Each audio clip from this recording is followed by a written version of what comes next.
శ్రీ లలిత రహస్య నామ మహిమ తెలియగరారండి, నామ మహిమ తెలియగరారండి. శ్రీ లలిత రహస్య నామ మహిమ తెలియగరారండి.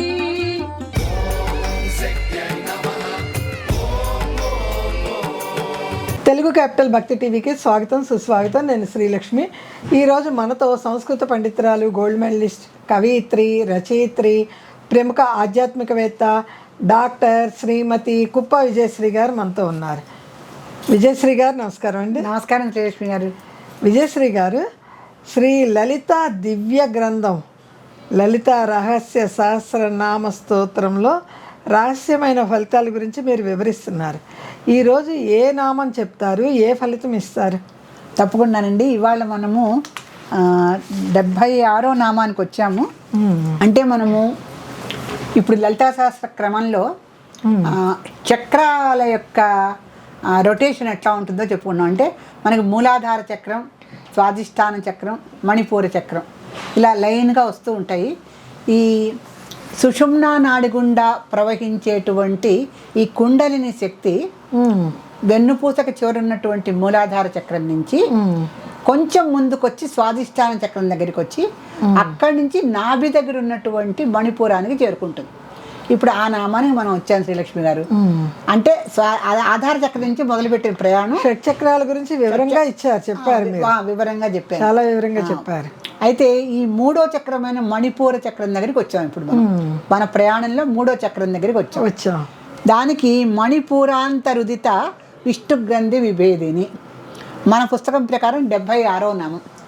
మణిపూరాంతరుదిత విష్ణుగ్రంథి విభేదిని అంటే విష్ణుగ్రంథిని విభేదం చేస్తారు. విష్ణుగ్రంథి అంటే ఫస్ట్ బ్రహ్మగ్రంథిని విభేదించారు. ఏంటి? ఆధార చక్రము, స్వాధిష్టాన చక్రం. అక్కడి నుంచి బ్రహ్మగ్రంథి విభేదం తర్వాత విష్ణుగ్రంథికి వచ్చారు. బ్రహ్మ విష్ణు మహేశ్వరుడు కదా, అదే ఆర్డర్లో ఇప్పుడు నాభి దగ్గర అంటే మన బొడ్డు దగ్గర ఉన్నటువంటి ఈ యొక్క ప్రదేశంలో విష్ణుమూర్తి యొక్క స్థానం ఇది.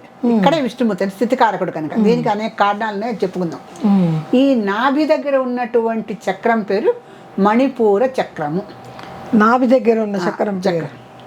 దీనికంటే ఒక అత్యద్భుతమైన విశేషం ఉందండి. ఏమిటండి? ఈ మణిపూరక చక్రం ఏంటి? దానికి ఏదో ఆధార చక్రం ఉన్నారు, ఆధారం. అవునవును. స్వాధిష్టానం ఉన్నారు, అమ్మవారు అక్కడే అధిష్టానం అయి ఉంటుంది. స్వాధిష్టానం. ఇది మణిపూరం ఏంటి? మణులు ఎందుకు ఉన్నాయి అంటే, అవును కదా, ఇక్కడ సూర్య చంద్రులు ఇద్దరు ఉంటారు. వాళ్ళు ఆకాశ మణులు కదా మనకి. సూర్య చంద్ర ఎందుకంటే మన అమ్మవారి చింతామణి గృహం ఉంది కదండి. అవునండి. ఆ చింతామణి గృహంలో అమ్మవారు ఎక్కడ కూర్చున్న చోట ఆవిడ సూర్య చంద్ర లోచన కదా ఆవిడ. అవునండి. సూర్య చంద్రాగ్ని లోచన. అమ్మవారి కళ్ళల్లో సూర్య చంద్రులు ఉంటారు, రెండు కళ్ళల్లోనూ. ఆ రెండు కూడా మణుల్లాగానే ప్రకాశిస్తూ ఉంటాయి. అంతే కదా, ఎందుకంటే అది ముందే మణిపూరం. ఆ చింతామణి గృహంలో అమ్మవారు కూర్చుందంటే ఆవిడ రెండు కళ్ళు రెండు మణుల్లా ప్రకాశిస్తున్నాయి. ఆ రెండు మణులు ఎవరంటే సూర్యచంద్రులు. ఆ సూర్యచంద్రులు ఇద్దరు ఎక్కడ ఉంటారయ్యా అంటే మనుషులకి నాభిస్థానంలో ఉంటారు. మనుషులకి నాభిస్థానంలో ఉంటారు. ఎందుకని అడగండి. ఎందుకు? ఇది చాలా ముఖ్యమైన విషయం. నాభిస్థానం మనుషులకి పునర్జన్మనివ్వటానికి మూలస్థానం. అవును కదా, అంతే కదండి. అసలు విష్ణుమూర్తి ఒడ్లోంచే వచ్చాడుగా, బ్రహ్మదేవుడు వచ్చాడు కదా ఆయన. అందుకని ఇప్పుడు ఈయన కమల గర్భుడు, ఆయన కమలనాభుడు. ఈయన కమలనాభుడు, ఈయన కమలనాభుడు. ఈ కమల గర్భుడు కమలనాభుడు కలిసి మనకు సృష్టి స్థితిని ఇద్దరు కలిసి ఇచ్చారు. ఈ ఇచ్చిన అటువంటి నాభి నుంచే కదా బొడ్డుతాడు వచ్చేది బిడ్డకి. ఆయనకంటే కమలాన్ని గర్భంలో దాచుకున్నాడు బ్రహ్మ, చాలా గొప్పవాడు. ఆయన వచ్చేసి విష్ణుమూర్తిని సృష్టించాడు. ఆయన చక్కగా పద్మంలోంచి పైకి వచ్చి కూర్చున్నాడు. మనకు అంత స్థితిగతులు లేవు కనుక మనకున్నటువంటి స్థితికి పునర్జన్మనివ్వాలి అంటే ఆ నాభి దగ్గర ఉన్నటువంటి ప్రధాన స్థానమే మనకి కారణం. ఎందుకంటే బొడ్డు కోసి పేరు పెట్టావా అని మన వాళ్ళు అంటుంటారు. ఆ బొడ్డు కోస్తేనే పిల్లవాడు పైకి వస్తాడు, పేరు పెట్టాలి. ఇప్పుడు డాక్టర్లు కానీ మంత్రసాలు కానీ బొడ్డు కోస్తేనే కదా బిడ్డ వచ్చేది. బిడ్డ అక్కడే కదా. తల్లి బిడ్డకి ఉన్న అంటే మాయపొరను తొలగించే స్థానం అదే. అప్పటిదాకా మాయలో ఉంటారు. ఆ మాయను తొలగించేసి మళ్ళీ పంపిస్తూ ఉంటాడు. పూర్వజన్మ జ్ఞానం నశిస్తుంది అప్పుడు ఆ శిశువుకి. అక్కడ సూర్యచంద్రులు ఇద్దరు కలిసి ఉండే స్థానం గనక వాళ్ళిద్దరూ మణిలాగా ప్రకాశిస్తూ ఉంటారు కనుక మణిపూరాంత రుదిత విష్ణు గ్రంథి విభేదిని అని మన నామం. అమ్మవారి నామాల్లోనే చక్కటి ఇది ఉంది. అందుకని సూర్యచంద్రులు ఇద్దరు ఎందుకుంటారు అంటే సూర్యప్రకాశం లేనిదే మనిషి ఆహారం తీసుకొని గర్భాన్ని దాల్చలేడు.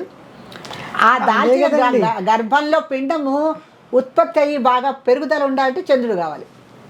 అందుకనే కదండి ప్రతి మనిషికి డి విటమిన్ కావాలి, డి విటమిన్ కావాలి అంటారు కదా.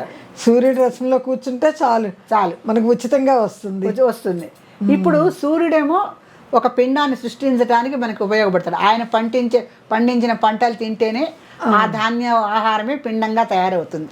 అంటే స్త్రీ పురుషుల యొక్క దీంతో వాళ్ళు తిన్న ఆహారమే పిండోత్పత్తి అవుతోంది కనుక ఈ స్త్రీ గర్భంలో ఉండేటువంటి పిండము ఆహార రూపేణ ప్రవేశిస్తోంది.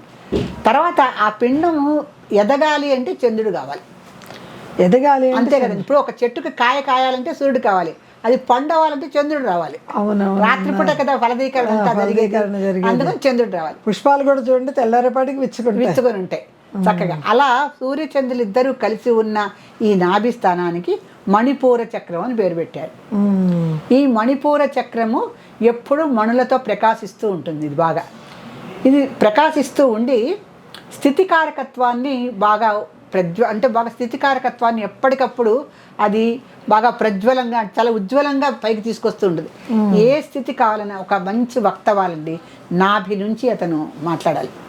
ఏదో పైపైన నాలుకతో మాట్లాడితే అది మంచి ప్రసంగం ఉంది. ఒక మంచి మంత్రం చదవాలి నాభి నుంచి, ముఖ్యంగా వేదస్వరాలన్నీ నాభి నుంచి పైకి చదవాలి. అంటే నాభి అనేది ప్రధానమైన స్థానం. ఎందుకంటే మనిషి శరీరంలో మధ్యప్రదేశం నాభే కదండి. ఆ నాభి అటు పైన శిరస్సుకి ఇటు పాదాలకి మధ్య భాగంలో ఉంది కనుక మన కాంచీపురం కూడా నాభి స్థానం ఉన్నది. అందుకే అది శరీరంలో మధ్య భాగం మనుషులకు ఉంది. భారతదేశంలో మధ్య భాగంలో ఉన్నది కాంచీపురం, దాన్ని కూడా కాంచీపురం అని చెప్పారు. సో ఈ నాభి అనేది ఎంత ముఖ్యమైనది అంటే ఇది పిండోత్పత్తికి పెరుగుదలకి కూడా రెండు మణుల సహాయంతో పైకి తీసుకొస్తుంది కనుక దీన్ని మణిపూరాంత రుదిత విష్ణు గ్రంథి విభేదిని అన్నారు. ఇక విష్ణు గ్రంథిని ఎట్లా భేదిస్తూ పైకి వెళ్తుందంటే ఈ చక్ర ప్రయాణము ఆధార చక్రం నుంచి స్వాధిష్టానానికి వచ్చింది. వచ్చి అక్కడితో ఆగిపోతే ఎలా అది మణిపూరానికి వచ్చింది, ఈ నాభి దగ్గరికి వచ్చింది. ఇక్కడికి వచ్చిన తర్వాత విష్ణు గ్రంథి ఎక్కడుంది అంటే ఈ అనాహతం దాటాలి. అనాహతం చక్రం ఇక్కడ ఉంటుంది మనకి. ఇది హతము లేనిది అనాహతం అండి. శబ్దం చేయకుండా ఉంటుంది. అది శబ్దం చేయకుండా ఉంటుంది. డాక్టర్ల కంటే లబ్డబ్ తెలుస్తుందని మనకేం తెలియదుగా, రోజు తిరుగుతూ ఉంటాం, ఎక్కడ వినిపిస్తుంది మనకి. అందుకని హతము లేనిది అనాహతం. మనం శ్రద్ధగా విందామన్నా కనిపిస్తుంది మనకి.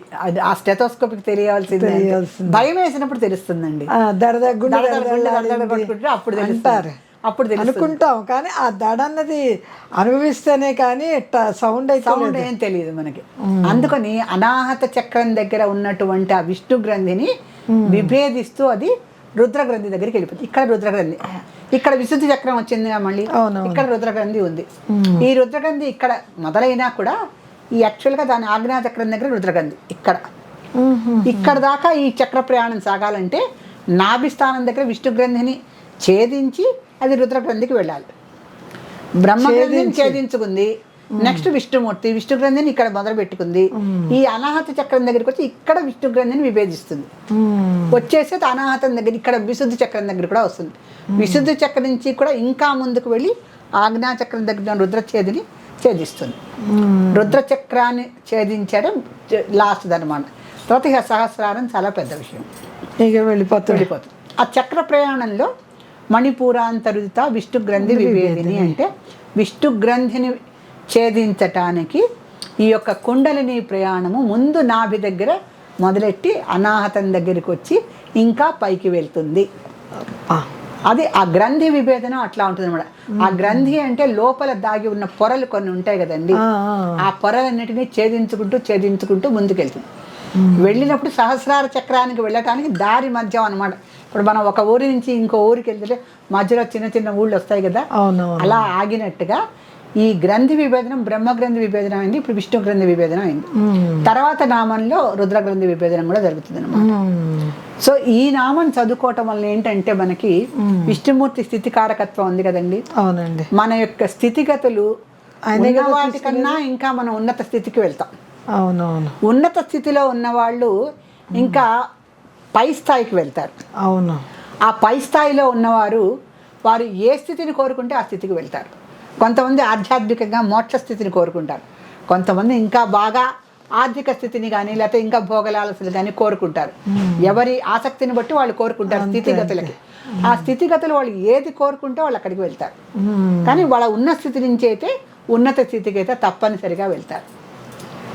చాలామంది అనుకుంటూ ఉంటారు మనకి కొంచెం మన స్థితిగతులు మెరుగుపడితే బాగుంటుంది, ఎన్నాళ్ళు ఇలా ఉంటాము అని ప్రతి ఒక్కళ్ళు అనుకుంటారు. ఏ స్థితికి ఆ స్థితే అంతే కావాల్సి వస్తుంది. ఎంత చెట్టుకు అంత గాలి. అలా విష్ణు ఇప్పుడు ఏంటంటే మణిపూరాంతరుదిత విష్ణు గ్రంథి విభేదిని అన్న నామాన్ని చక్కగా జపమాల తీసుకొని ఆ కూర్చున్న చోట నుంచి కదలకూడదు. ఏ నామం చదివినా కూడా ఒకే చోట్లో కూర్చోవాలి, కూర్చున్న చోటు నుంచి కదలకూడదు. 108 సార్లు దీక్షగా దీన్ని పారాయణ చేస్తే, అది కూడా 41 రోజులు చేస్తే వాళ్ళు ఉన్న స్థితి నుంచి తప్పనిసరిగా వాళ్ళకి పై స్థితికి వెళ్తారు. ఎన్నో రకాల స్థితిగతులు ఉంటాయి కదండి. అప్పుల బాధలు పడే వాళ్ళు ఉంటారు, అనారోగ్య పరిస్థితుల వలన బాధపడే వాళ్ళు ఉంటారు, ఈ ఆర్థిక స్థితిగతులు కొంచెం వెసులుబాటు లేక చికాకులు పడే వాళ్ళు ఉంటారు. ఆ స్థితిగతులు అన్నిటి నుంచి కూడా వాళ్ళు కొంచెం పైకి ఎదగటానికి అవకాశం ఉంటుంది. అంటే స్థితిగతులను మార్చేదే విష్ణుమూర్తి. ఇంకా ఆయనని తలుచుకొని చేస్తాం వల్ల చాలా మంచిది జరుగుతుంది. అందుకని ఇది విష్ణు గ్రంథిని విభేదించడానికి జరిగే ప్రయాణం కనుక ఆ విష్ణుమూర్తిని మనం ఈ నామం ద్వారా స్మరిస్తున్నట్టు లెక్క. ఆయన స్థితికారకుడు కనుక మన స్థితిని ఎలాగైనా మారుస్తాడు. శ్రీమాత్రే విషయం చెప్పారండి. శ్రీమాత్రే నమః. శ్రీమాత్రే నమః. విజయశ్రీ గారు, ఈరోజు పుణ్యగ్రంథము ఎవరింటికి అమ్మవారి రూపంలో వెళ్తుందో తెలియజేయండి. ఈరోజు మన కంప్యూటర్ సెలెక్ట్ చేసిన వాళ్ళు మంగతాయారు సిద్ధాంతం కడింపాడునండి. వారు ఇచ్చిన ఊరి పేరు ఇలా ఉంది. సిద్ధాంతం దగ్గర కడింపాడు, మంగతాయారు ఆవిడ పేరు. మంగతాయారు గారు, సిస్టమ్ మిమ్మల్ని సెలెక్ట్ చేసింది. మీరు చక్కటి కామెంట్ పెట్టారు, సబ్స్క్రైబ్ చేశారు. మీరు చేసిన ఈ విధానానికి కంప్యూటర్ మిమ్మల్ని సెలెక్ట్ చేయడం జరిగింది కనుక పుస్తకం కావాలనుకున్న వాళ్ళందరూ కూడా మిమ్మల్ని ఫాలో అయ్యి పుస్తకం పొందాలని మేము అనుకుంటున్నాం. సభ్యులందరికీ పదే మేము చెప్పేది ఏమిటంటే లైక్ చేయండి, సబ్స్క్రైబ్ చేయండి, చక్కటి కామెంట్ పెట్టండి, చక్కటి పుణ్య గ్రంథాన్ని కూడా అందుకోండి. కామెంట్ పక్కన మీ పేరు, ఊరి పేరు తప్పకుండా వ్రాయండి. మంగతాయారు గారు, స్క్రీన్ పైన వచ్చే నెంబర్కి మీ పూర్తి చిరునామా, పిన్ కోడ్ నెంబరు వ్రాసి పంపించండి. తెలుగు క్యాపిటల్ భక్తి టీవీ వారు మీకు పుస్తకం అందిస్తారు. శ్రీమాత్రే నమః.